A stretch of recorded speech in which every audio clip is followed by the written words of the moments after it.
obviously invited, so call me back. Okay, love you.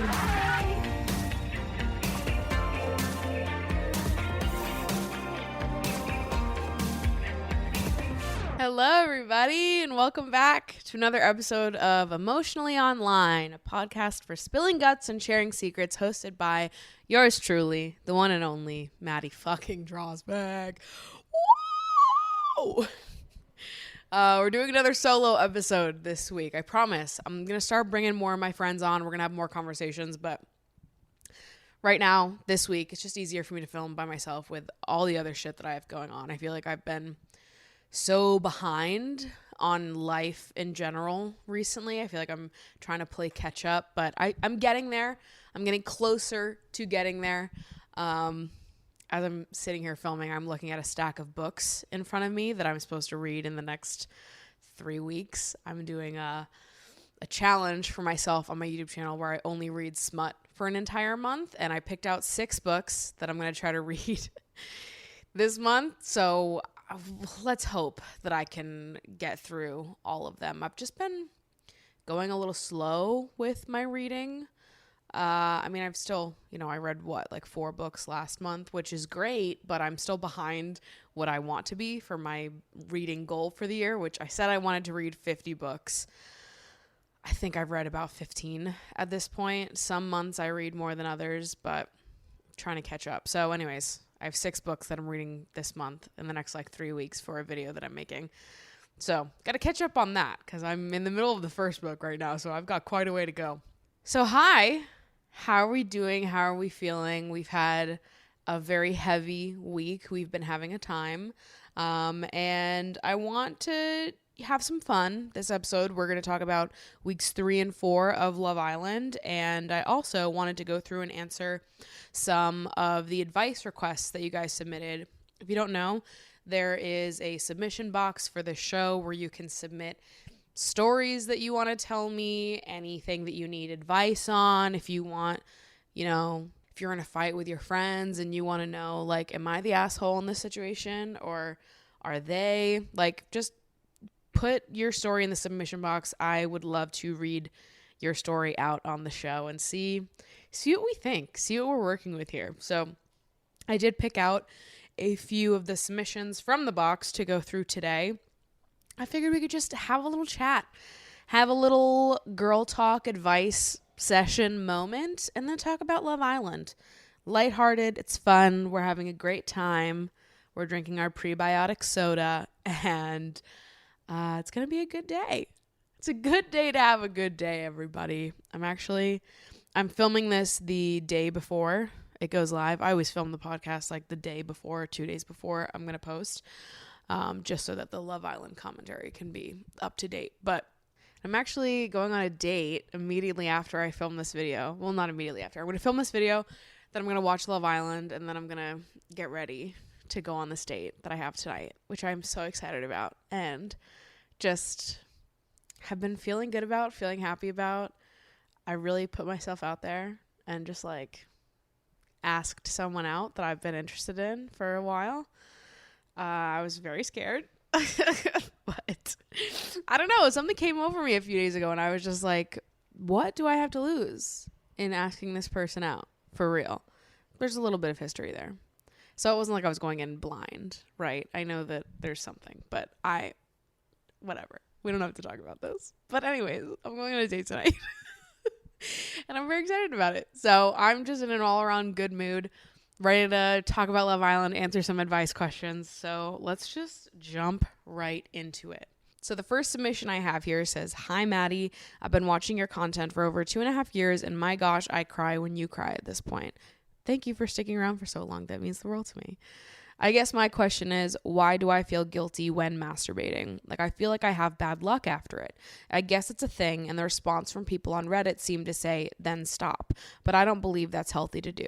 If you read this, just to let you know, you are an MVP." Okay, let's dive into this. Why do I feel guilty when masturbating? And why do you maybe feel like you have bad luck after masturbating? Obviously, I don't know you. I don't know your situation, but I think that oftentimes when people feel guilt after masturbating, guilt after indulging in their own sexualities, it is often because they grew up in either religious households or very, very conservative households that talking about sex was incredibly taboo. It was not acceptable. And there was just like an overall, like, we don't talk about this here sort of vibe in your house growing up. I think this is incredibly common. I think more people feel this way than you would think. I think a lot of the time on the internet, it might feel like or seem like a lot of people are comfortable with sex and masturbation because the people that are talking about it are loud, and the people that are not comfortable are not talking about it at all. So I would just, to start this off, I want to let you know that you are not alone in feeling this way. A lot of people feel this way, and it is incredibly normal, incredibly common, and I don't think there's anything wrong with you. And I also don't think that masturbating is any type of bad luck whatsoever. Obviously, I'm a big fan of masturbation. I think it's lovely. I think it's wonderful. Not only for the fact that it is obviously a good fucking time, and who doesn't like an orgasm, but also because I think that it is such a tool in getting to know yourself and what you like and what you don't like. I think it makes communicating that to partners a lot easier. But obviously, a lot of people grew up in households where the general attitude around sex and masturbation was like, no, we don't talk about that here. We don't do that here. Like, that's bad. That's sinful. And if that is the kind of attitude that you grew up around, if that's how you learned about sex and masturbation for the first time is through the lens of like, this is bad, we don't do this, it totally makes sense why you would feel guilty, or why your subconscious would be telling you like, oh, did I just give myself bad luck by doing this? Ultimately, the answer is no, you did not give yourself bad luck by doing this. Masturbation is a beautiful, wonderful thing. Pleasure is a beautiful, wonderful thing. And I think it's always a good thing to bring more of it into our lives. Is masturbation for everyone? No. Obviously, you don't have to masturbate if you don't want to. But I would agree with you in that the response on Reddit seems like it lacks nuance. And to look at a situation where someone is feeling guilty about masturbating as like, well, if you feel guilty, then just stop doing it.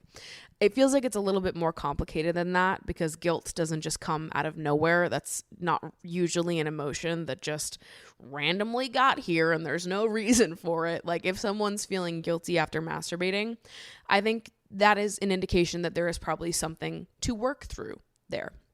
Now, if you don't feel comfortable masturbating, if you do some, reflecting and thinking about it, and you decide, not for me, I don't want it, it does make me feel uncomfortable, and that's not something that I want to work through or work past, that's totally fine. You do not have to enjoy masturbating or make it a regular part of your life if that's not something that you like to do. You don't have to force yourself to do anything, But based on the way you worded this, I feel like you do want to, and you do want to have a good, healthy relationship with yourself on that level personally, but you just feel guilty and you feel like icky afterwards, and you don't really know why. You don't really know like how to turn it around. So my advice to you would be, I think that the process of getting rid of feelings of guilt around sex and masturbation, especially if you were raised super religious, this was the kind of attitude you had around sex, or even if maybe you feel like it's more subconscious and it's not like you have like this little voice in your head that's like, this is bad, this is bad. If it's just like a feeling that is here and you don't know why it's here, and it's more like a subconscious, even if you don't actively believe that sex is bad and masturbation is bad, it might just like sort of be grilled into your brain from years as a kid, if that was, how you were brought up. I think it's probably just going to be a long process of unlearning what you originally learned about sex and masturbation and learning about it again from a new light and a fresh perspective. I think consuming sex education content, consuming content from creators that talk about masturbation and self-pleasure in a very casual way. Obviously, if you're watching my content, I'm one of those people. Shan Boudram is another one who talks about sex and masturbation a lot. Hannah Witten is another one. I think there are a lot of creators that are very open in talking about sex and masturbation, and I would definitely recommend following more creators that are like that, more creators that normalize it. Even following like sex toy brands who make like a ton of content about masturbation. I follow Bellessa. Obviously, I work with Bellessa a ton. And you can find a lot of creators through brands that way as well. Like, go look at who Bellessa is working with. People who are working with sex toy companies are probably all very open with talking about masturbation. They probably have content about it. I think it helps to just sort of have like exposure therapy, I guess, like just making it more normal. And like, if everyone around you is thinking this way, if the content you consume is just constantly of people who are talking about sex and masturbation in very like, you know, accessible, welcoming ways, I think that helps a lot. I think if you are in therapy, this would also be a great topic to talk about in therapy. Obviously, I think there are aspects of like undoing guilt as it pertains to sex and masturbation that can get very emotional, and that can be harder than just like doing it on your own and trying to rewrite and relearn the ways that you see sex and masturbation on your own. I think having a professional to talk through these things with and reflect with on would help a lot. And also I think like opening up with your friends and people that are close to you and making these types of conversations more normalized and talked about within your day-to-day life and the people that you know personally. I think it's honestly just all about basically taking whatever you knew about sex and masturbation and whatever you learned when you were younger, throwing it out and starting fucking fresh. I think it's probably a long journey. I don't think it's something that's going to happen overnight, but you sound like you're, you know, someone who knows that they're interested in masturbation and interested in building that connection with yourself and with your body. So I think you'll do just fine. I think you'll be okay. And I hope that you aren't being too hard on yourself for feeling guilt after masturbating. And I do think that you can overcome feeling that way in time with practice and perhaps with a professional to help you reflect and unpack where that guilt really comes from. Our next submission here says, "Hi Maddie, love you. Love you also. I wanted to ask you for some advice. I'm 20 and have never dated, had a boyfriend, or even kissed someone before. I feel like I was a late bloomer and didn't really have an interest on the immature, nose-picking, and low-key bullies from my school. I don't feel ashamed about it, but I do have a lot of anxiety and insecurity surrounding the topic. One of my goals this year was to begin dating, and I downloaded Bumble and matched with this guy. We had 3 dates. He is really nice and attentive, but I don't feel a fire, and I'm not sure I feel attracted to him. We haven't kissed yet, mainly because he doesn't really get the signs and is also a bit awkward, but we do have long, deep conversations. He is a nice dude, but I'm not sure how that can evolve. How do you differentiate between a possible good friend and a possible good boyfriend? And how do you release yourself from your own 2-decade-long expectations about your next boyfriend?" This is a fantastic question. I'm so excited to answer this one. I hate to kick this off with something a little bit cliche, but it is very true, and I think it holds true in this situation. But when you know, you know. If you have to sit asking yourself, do I like this person? You probably don't like that person. I think that, especially when it comes to partners and like potential people that we see ourselves dating and being invested in romantically, it's one of those things that, you know, we can all make checklists of what we're hoping to find in partners and what we need in relationships. And sometimes you can get a lot of those things, maybe all of those things, and just not feel it. And I think that's fine. And that's normal. And you don't have to be like, oh, but he's so attentive and kind. I should like him, but I just don't. Like, if you don't feel it, if that spark is not there, then it's not there. You know, like this person can be amazing on paper, but if your personalities don't like mesh together in that way, if you don't feel that spark, then you just don't feel it. And I think sometimes it's not so deep of like, you know, there's something wrong with this person or something wrong with me. Like, sometimes you're just incompatible You don't mesh together like that. And I don't think you have to force yourself to like someone, even if they check a lot of boxes or seem great on paper. If you don't feel it, you don't feel it. And I don't think there needs to be an explanation more than that. As far as your question of how do you differentiate between a possible good friend and a possible good boyfriend, I guess I just sort of see it as a you know when you know type situation. If you're sitting there asking yourself, do I like this person or is it just a friend? I think you have your answer. I think you know. I think sometimes things can grow and evolve over time, and maybe at first there's not really something there and you keep putting time into it, you get to know this person better, and something grows and evolves and you do start to feel an attraction towards them. Only you can know what that timeline is. For me, I feel like I usually know if I'm gonna like someone after the first date.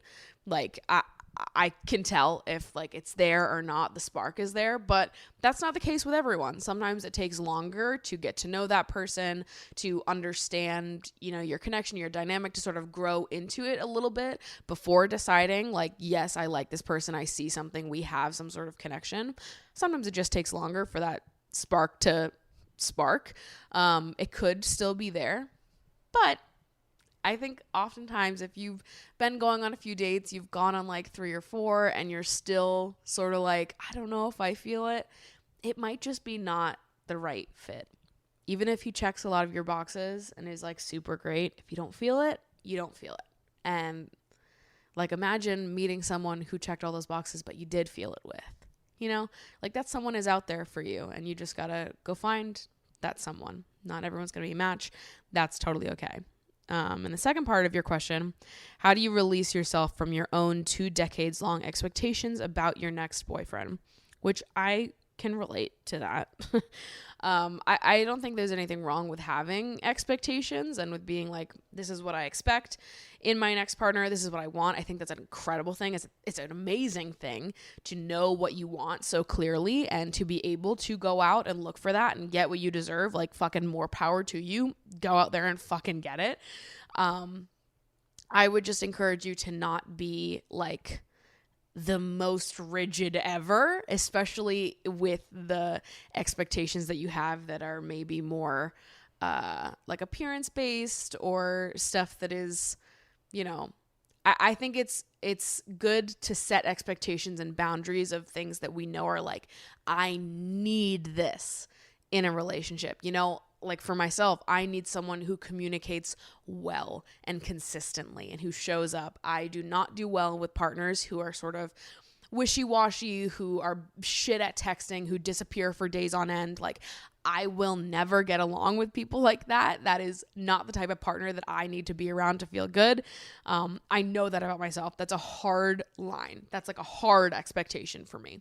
But, you know, there are other things that are maybe not like so do or die in relationships that like I can sit here and say, oh, I really love you know, dating other creative people. I love dating other people that do video, you know, writers, musicians, people that I can connect with on that level, since creating is such a huge part of my life.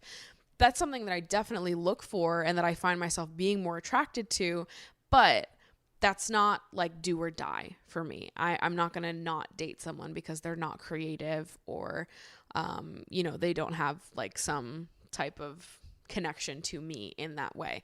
It's fine to not. So I think my only thing is like this dream person that you've been thinking of, this dream relationship that you've been thinking of, just do a little bit of thinking on like, what is it that you actually genuinely like need, no negotiations? What is it that is truly very important to you? And what is just like parts of that fantasy and parts of that dream that could be changed and that wouldn't impact your happiness whatsoever, you know, just like keeping the stuff that really matters and sort of letting go of the stuff that is more on the outside of the stuff that really matters.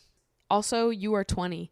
You've got so much time to figure this out, to figure out what you want and to date and to, you know, meet other people. Don't feel discouraged if, you know, the first guy that you meet on Bumble is not the one. I can't tell you how many dates I've been on dating apps and none of them were the one. So, don't feel bad about it. You've got a lot of time, and odds are the first people you match with on Bumble are not going to be the one, and that's okay. Next question is also about dating apps. It says, I've been on dating apps for a couple years now and nothing good has come out of it. What's your take on finding your partner on a dating app? Do you think that because it's somewhat of a shortcut to connect with people that finding your soulmate just isn't going to happen without it happening naturally? Also, wouldn't you think it'd be super awkward to introduce your significant other to your family and saying you met them online? Would love to hear your opinion on this. So obviously I'm very critical of dating apps because I have been on them and for many years, and you know, we can criticize and make fun of dating apps, especially us bitches that have been on it for years. Like, it's sort of like the same vibe of like, I can say my brother is an asshole, but you can't say my brother is an asshole. Like, I can say he's an asshole because that's my fucking brother. I can say that dating apps are fucking annoying and shit because I've been on them for years. But people who've never done the dating app thing and never like been on dating apps, there is a part of me that's like, okay, hey, but you don't know, but you don't get it. And like, there are some good parts of it too. People who are on dating apps are not just like fucking on here making ourselves miserable for no reason. Like, there's a lot of pros to being on dating apps, which is why I'm still on them. Obviously, if it was all bad, I just wouldn't fucking go on them. But I think there are a lot of pros to being on dating apps. And ultimately, I think that like this idea that meeting someone online is like weird to talk about or embarrassing feels a little early 2000s to me. And listen, you know I love the early 2000s, but I just think that things have really changed. Like, I remember growing up and seeing the ads for like Match.com and eHarmony and being like, the sort of cultural conversation around those things at the time was like, oh, that's embarrassing. That's a last-ditch effort to find someone who likes you. And I think that a lot came from the fact that those type of sites, social media, very new at the time. So people are automatically like, this is weird. Why would we do this? We've been doing it in a different way for, you know, since the dawn of time. Why would we meet people on the internet? Why would we date on the internet? But I think the reality is just that like social media and meeting people online and meeting people on the internet has become a major part of our culture with the development of social media. And I don't think that there's anything different about meeting someone on a dating app versus meeting someone in real life. And I say that because a lot of the people that you're meeting in real life are also on dating apps. Like, they're so popular, especially like an app like Hinge, Bumble. You go out to a bar in Manhattan, you go out to a bar in Brooklyn, and you just start going around to people like, hey, are you on Hinge? Hey, are you on Hinge? Fucking most of the people in that room are going to tell you, yes, I'm on Hinge. Yes, I have a dating app. If you're single and you're living in a city, odds are you are on dating apps. So a lot of the time, like the people that you could meet in person, you could also meet on a dating app. And just because you have a dating app doesn't mean that you can't meet someone, you know, day to day. If you meet someone at a coffee shop, you meet someone at a coffee shop. Like, the fact that you have the app isn't retracting or like making that not happen in any way, you know, like it's just another way to possibly meet someone. And you could meet someone out and about at a coffee shop, at a park, on a walk, at a restaurant, at a bar, or you could meet someone on the app. At the end of the day, it's just like another additional way to meet someone. And I think if you're trying to date, you're trying to put yourself out there, like, why fucking not put yourself out there in more than one way and just up your potential of meeting someone, especially because fucking everyone is on the apps. It's just a fact. With the growth of social media, with how, you know, connected we are and on our phones all the time, like, online dating apps make a lot of fucking sense. And most people, it's just more convenient. So I think that like the way that dating apps and dating sites were seen when they were first sort of becoming a thing, it's just very different now. And everyone seems to be on them. And I don't think that it's like weird or embarrassing at all. I wouldn't feel weird. Like, if I started dating someone that I met off Hinge, I wouldn't feel weird about that in any way. Yeah, we met on Hinge. It's like the same fucking thing as meeting someone in person, right? It's just that some people get on their high horse about it. But we're all on them. and it is like a very convenient way to meet people. So I don't know. I kind of see it as like anybody who thinks it's weird, that's kind of their own problem. It feels like a personal thing and not like a there's actually an issue here thing, you know? Also, I think that like for all of the cons of dating apps and all the bad parts of dating apps, there are a ton of amazing parts of dating apps too, which is why so many of us use them. Speaking for myself, for example, dating as a plus size woman is an interesting experience, a unique one, you know, if you know. I feel a lot of anxiety and fear around men, as a lot of us do. But a lot of my anxiety and fear around men is like very connected to my body and my body image, because anyone who's ever been mean to me about my body is a man. So I feel like naturally more reserved when it comes to like going up to someone in public and hitting on them, because I am afraid of how they might react to me. And that's obviously like a difficult thought, and it's not one that I even like, it makes me feel gross to even talk about, because I've had an abundance of people interested in me and want me, and I don't think that my body makes me less desirable in any way. There are tons of people that are so excited to date a woman like me and will love me the way that I deserve to be loved. But it is worth noting that fat phobia does exist, and some people are very scary. So there's, for me, when I, you know, have gone out to bars with my friends in college, or a park, like anywhere that you can meet someone and there have been men around, like I'm never going to go up and flirt with some guy that I find attractive in a bar, because I don't know how he's going to react to me. And there is a fear inside me that like, okay, maybe I'm going to go up to this guy and he'll react to me well. Or maybe he will get really fucking mad that I even thought that he would be interested in me. Like, I know how violent fat phobia can be, and I honestly don't want to go through that. I don't want to experience that. Not to like put a Debbie Downer on this, but these are things I think about. And like going up to men in public, it's something I'm too afraid to do, because not that I don't think that I'm hot and desirable. I do think that I'm hot and desirable. And I think a lot of men would love if I walked up to them, because they're too intimidated to walk up to me. But I probably won't do it, because you can't tell if someone is like not a violent fat phobe or not. You know, like men are scary. I'm scared of them. And I have enjoyed dating apps because it takes away that part of it. I already know that they're attracted to me. I already know they're interested in me before we ever start talking. So I can show up as my honest self and be honest and be flirty and put myself out there and take the lead, where if I met someone in real life, I probably wouldn't take the lead, because I am too afraid of them. I'm too afraid of what they might do or say to me if it turns out that they are a fat phobe. So I have enjoyed dating apps because I just feel like it allows me to date a little bit easier without the anxiety. I'm sure that I probably could date more in real life. I'm sure a lot of it is in my head, and it is fear that has come up through like years of bad experiences with men, and, you know, being bullied as a kid for my body, always from men. A woman has never been mean to me. So I think I've just had a lot of challenging experiences with men. I don't trust them. I fear them. And being on dating apps where someone, you already know that there's a baseline attraction there when they swipe on you, it just gives me a boost of confidence and like a security net that makes me feel more comfortable being myself and taking the lead, which I enjoy doing.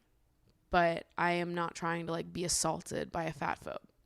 So like I go to the park and men come up and hit on me all the time, but I don't like it when they do that.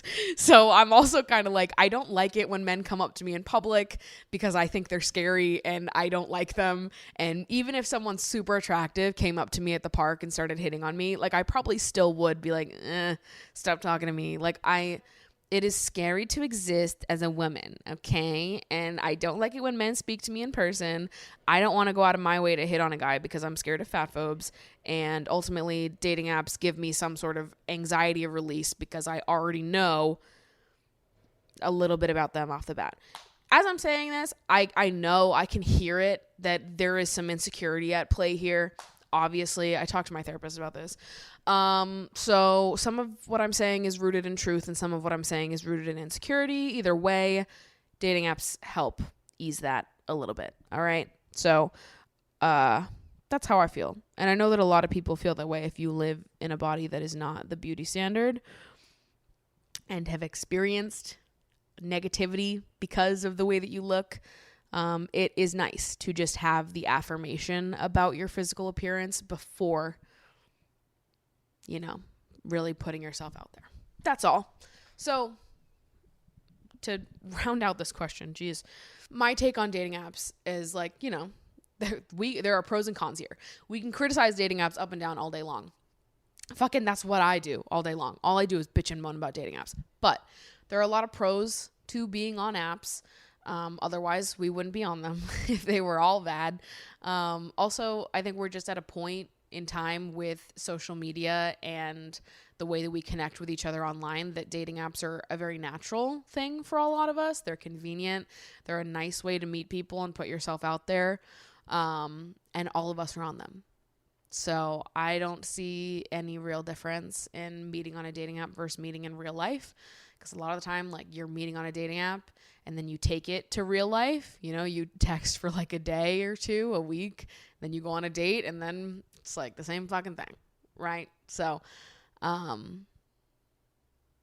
don't see much of a difference. I don't personally care. I think it's just sort of like, welcome to 2022, All right. Those took me so long to answer. So that's it for the advice column for today. Now it's time to hop into Love Island. The Islanders are back in the villa, mate. I'm having so much fucking fun this season. It was a little slow.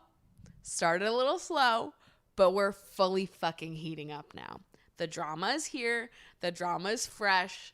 We're having a good fucking time. So I'm going to talk about weeks 3 and 4, which is like, oh God, no, I've got to do math inside my head. It's like episodes 12 to 19 and then 20 to 25. So 12 to 25. Took me a minute, but we got there. I think those are the episodes that I'm talking about. I can tell you that we're going to talk about up into when they leave for Casa Amor. I'm not going to talk about Casa Amor. I'm literally filming this the day before the episode goes live. So I have watched 2 episodes of Casa Amor stuff so far, but I'm not going to be talking about that in today's episode. So let's open up my notes here, mate. All right. So let's open up the notes. Okay. I have to like transport myself back to week 3 because it's been a minute now. So now I'm like a little bit out from what happened that week. But first note I have here on my list is please talk about Ekin saying she feels like she's in a relationship after knowing Jay for 2 days. The thing is that Ekin, you want to be like, oh my God, because she is off the rails. Like she's completely unhinged sometimes, but I fucking like her. I do. I like her, and I like see bits of myself in her because, come on, Ekin is an anxious attachment girly if I have ever fucking seen one. So I'm like, I see like parts of her that I'm like, like in another reality, in another dimension, that could be me. It's not, but like there's aspects that I'm like, all us anxious attachment girlies look at Ekin Su and think, ooh, in another reality, I am me and she is we, like there is some overlap happening there. So I like see her, I hear her, I understand her, I get her. She is still off the rails. But I guess at the beginning of week 3, she is still with Jay. She's abandoned Davide. She's a liar. She's an actress. Still with Jay. Literally has been 2 fucking days. She's like in her confessional saying that she feels like she's in a relationship with Jay after it being 2 fucking days. This is why I love Love Island so much, because it is like so unhinged. It is, but it's like, it's not even their fault, right? Like, they're being driven to the brink of insanity because of the producers of this show and the format of it. Like, you can't even blame them for being off the fucking handle and saying shit like that. Because I'm like, well, maybe I would too. Like, if I was in a villa and they were like, we're going to put you under constant surveillance for 3 fucking months. Like, maybe I would start saying shit like that too. I can't fault them. I can't say that I would be better, because maybe I wouldn't. And we'll never know, because they will not put a fat bitch on Love Island. So I get to sit here and make fun of them from my couch. But to be honest, like, maybe we wouldn't be better if it was us in the villa, guys. I'm just saying. But that's like such a major appeal of the show to me, is how like disconnected from reality these people are, and how like the relationships go from 0 to 100. They know each other for 5 fucking days and they're like, oh my God, it's so good. It's so good. And I love it so much, because I feel like so much of dating not on Love Island, like in the actual world, like if you acted like you did on Love Island in real life to people that you meet, people would be like, I don't know how to process this. I don't know how to handle this. I've known this girl for 2 days. And she says it feels like we're in a relationship. She doesn't even know me. But like, on Love Island, that's normal, babes. That's normal Love Island behavior. And it feels refreshing to me for things to be a little bit more escalated and unhinged and just fun. We're just having so much fun. So I enjoy it, and I'm Team Ekin-Su. I don't care what she does. I don't care if she does wrong, which she very often does and she will continue to do. I am, at this point, Team Ekin-Su. Also, random note that I have here. I want my job to be picking music for Love Island. I think I would be so good at it. I have been, like, every time they have a song come on that I like, I'm, like, sitting here Shazamming it. I've been looking through everybody's playlists on Spotify that's, like, Love Island 2022, all the music they're using. And I've gone through and I've listened to so many of the songs. And, like, they're fun. A lot of them are fun. Some of them are, like, boring house music type beats. But I think it'd be such a fun job to just have to curate the music for Love Island. And I get the vibe. I see what they do. I see what they're going for. So I actually think that I could be a great hire. So Love Island, if you're looking for a new music vibe curator, you just let me know. And you can credit me as vibe curator of vibes. And I'll throw you some suggestions, because I think I've got a good ideas. I think my brain is being underutilized here. I have some things written here that I literally don't remember anymore. Like, I have Ekin-Su versus the girls, which I don't even remember what that fight was about. It was so, like, inconsequential, and it, like, never got brought up again. But I did have written here that I think the whole thing is stupid, and Ekin made it worse than it needed to be. But I'm still Team Ekin-Su. I don't know what the fuck I was talking about in these notes. I am Team Ekin-Su.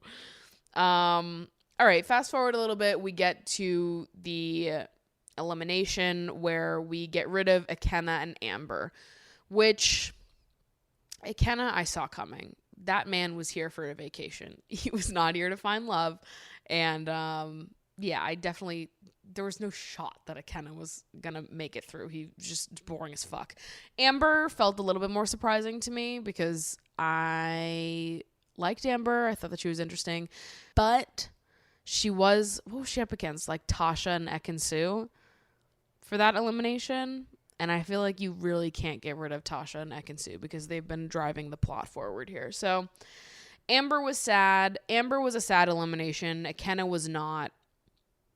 We're moving onward. We're moving upward. Immediately after Ikenna and Amber leave, Dami and India sort of start their new thing. Or it started the day before they left, where they were both like, oh, I feel like there's something here that we haven't really explored. But then Ikenna and Amber, who Dami and India were both in a relationship with, in a coupling with, they were both eliminated. So then they were like, oh, okay, fuck it. Like, now we can just see each other and not have to, break off anything because the people we were in couplings with just got eliminated. So then Dami and India start going together, flirting, having a good time. I like them together at this point. Not saying anything now, but at this point in time, I like Dami and India together. Mainly because I think India is just the cutest, sweetest thing ever. She's the most down-to-earth, normal girl in the villa. And Dami is hot. That's what I'll say. And yeah, he's funny. He's cute. I like them together. I just want the best for India. Okay. I think she deserves the world and a half. And Dami has said like some cute stuff about her. I have written here that he said in one of his confessionals that he just feels like he wants to protect her and stuff, which I thought was sweet. I thought it was a sweet little sentiment. The thing is that you cannot trust these Love Island boys, mate. You absolutely cannot trust them because then they go around and mug you off the next episode. My accent is getting worse and it's actually really bothering me because I feel like it used to be a lot better. Absolutely fuming. Absolutely fuming, mate. I can't believe you've done this. Also, another random thought that I had while watching this week. I was looking at the weather where they're filming because I was like, how are these people not like sweating buckets? Like, I actually logistically don't think that I could be on Love Island because I would have heat stroke. Like, I can't be outside for that long, especially when it's like hot out. It's like fucking like 80, 90 degrees while they're filming. And like, yeah, they're in bathing suits, but they're still outside, like in the direct sunlight all day. I would be the most boring islander. I would be inside fucking in the AC, or I would be like drowning myself in the pool. I would not just be out vibing on the chairs all day. What I'm saying here is that we need more boob sweat on Love Island. Where are my sweaty bitches at? Because they're not on Love Island and I know it's hot over there. Okay. And then when somebody goes to like sleep outside at night and they always take like a comforter with them, I'm like, bro, it's like 70 fucking degrees outside. What do you mean? You're sleeping with a comforter when it's in the 70s outside? I would literally die. Like, I actually think my organs would stop functioning. I have such an intolerance to heat. So I'm like, where are my heat intolerant bitches? You guys are all cool with this? Fucking something's got to give. So things are going on. Obviously, Ekin is like way too full on for Jay. And at this point, Jay is sort of like, yeah, we coupled up and now that we're like in it, she's just, she's a little much for me. She's a liability is basically what he said. And I get it, but I'm still Team Ekin Su here. I am Team Ekin Su, and I think that Ekin deserves someone who's going to appreciate that part of her. I see her. I feel for her. I like her. So I am still Team Ekin Su. Even though I get it, it like is a lot for 2 days in. But I'm an Ekin Su defender. I just am. Sorry, my notes are actually fucking all over the place. I don't know what the fuck was happening. But let's talk about Davide and Danika's kiss. Because what the fuck was that? Davide is an enigma to me. I don't understand him. I will not pretend to understand him. He is a weird man. He's a very weird, strange man to me. And he's very awkward. But I don't think that other people perceive him as awkward. Like, it seems like on the show, everyone is just like, oh, he's so hot and sexy. He has a six-pack. He can do anything. But then we have the kiss between him and Danica where there was like, it was like incredibly awkward. Like, there was like no vibe between them whatsoever. And then Davide just like leaps over and like lays one on her. And Danica's like visibly uncomfortable and is like shocked, taken aback by the fact that Davide just like went in and like full on snogged her. And I don't think that's Danica's fault. Like, I think that Danika's sort of getting the short end of the stick here. I feel bad for her because she just like hasn't had an easy time in the villa. She hasn't met anyone yet. And then there's like this super awkward kiss. But I think the awkwardness is on Davide's part. He's the weirdo here. So then we have the unraveling of Ekin Su and Jay's relationship that's sort of happening at the same time as Antigone and Charlie enter the villa. Ekin-Su and Jay's relationship sort of falling apart comes about because Jay wants to talk to Paige, who's currently in a couple with Jacques.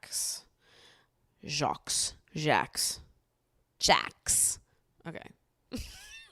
Paige is currently with Jacques. And Jay now wants to get to know Paige, who initially Paige would have been into Jay, but now it's like she's too deep in with Jacques. And Miss Ekin-Su goes on a little bit of a bender. She has a little bit of a moment again. And then Charlie starts hitting on both her and Tasha. For a moment, it seems like Tasha is interested, and then not anymore. Ekin, it seemed like her interest was mostly just because Jay had just pied her off. So she had to sort of, put herself out there again. This is really bad, you guys. And then the last note I have for week 3 is the Andrew-Tasha drama. I think they're being very unfair to Tasha. So obviously Charlie came in, took Tasha on a date. They had like some little bit of a thing there that Tasha was exploring. Again, we're week 3 now, so we're not like early days, but like it's still early for any of these connections. And so Tasha was naturally exploring Charlie coming into the villa. Again, these Love Island standards are different than real world standards though. So in a real world situation, dating someone for 3 weeks is like not a large amount of time, and it is still fine if you want to date and see other people at that point. But in Love Island time, that's like you've been together for like a year. So the boys, mainly Luca and Dami, they seemed to have like a beef with Tasha, and they think that she's basically just sticking with Andrew until someone better comes along. They think that she's just sort of a little bit snaky in that regard. Now, I don't entirely disagree with them. I'm not sure that I believe that Tasha is super interested in Andrew either, but I think they're being unfair to like villainize her for that, because at the end of the day, it still has only been 3 weeks, if that, at this point. It's like 2.5. So I like get the point, because I also think that Tasha is not that into Andrew, but can you really blame her for that? Like, why are we getting all up in arms about this? All right, so then we have week 4, which is a bunch of the same shit. Like, I could go through all my notes here, but really I think that the most interesting part of week 4 was the stripping challenge, which, has it ever been that fucking graphic in any season of Love Island?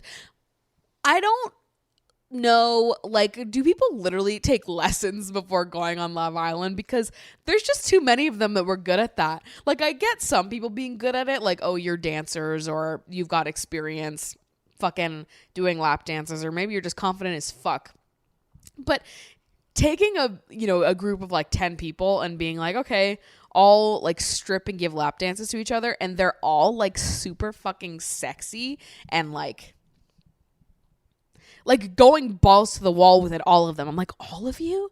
Did you guys prep for this? Like, it just seemed unreasonable that many people would be good at it in the villa. I was like, what are the odds that all of you are really good at this? Yeah, it was like really explicit. I thought it was like the most explicit stripping that has ever happened in Love Island history. I've never seen them go as crazy as they did in this episode. Jay was flexing literally harder than he ever has in his entire life, which I don't like Jay. I don't know why. I can't even really tell you why. Maybe it's because I'm an Ekin-Su defender, but I also just think that, I don't know. There's something about like that genre of guy that's just like flexing so hard his like veins in his forehead are gonna burst. They kind of irk me. I don't know why. The best part about that fucking challenge though, which God bless this man, but this was so humiliating, is everyone was so hot, like so sexy, so confident.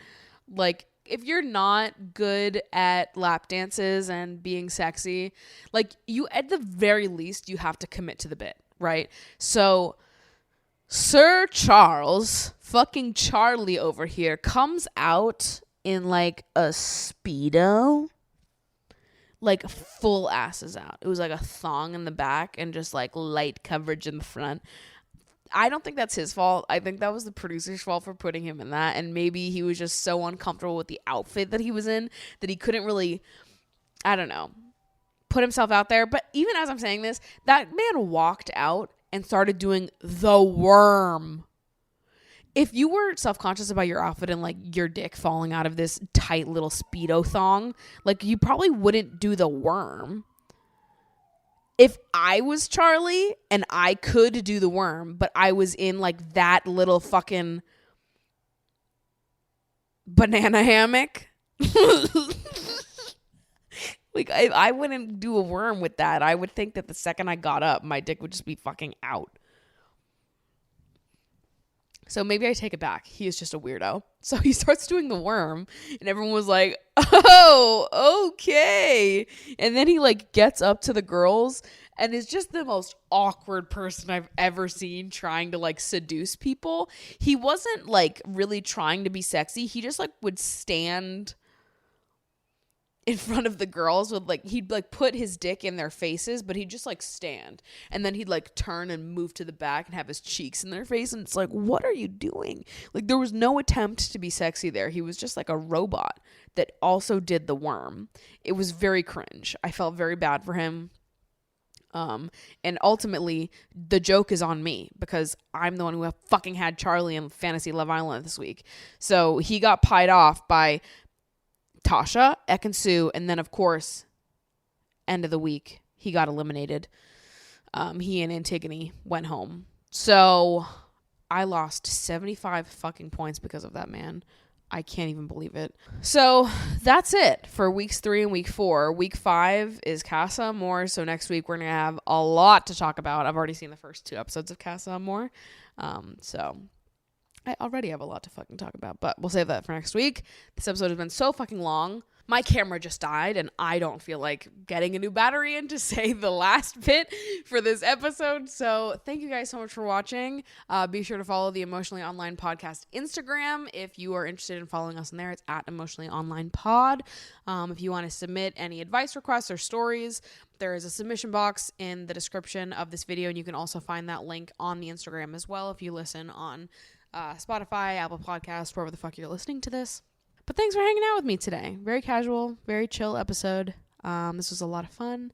Thank you guys so much for listening, and I will see you next week.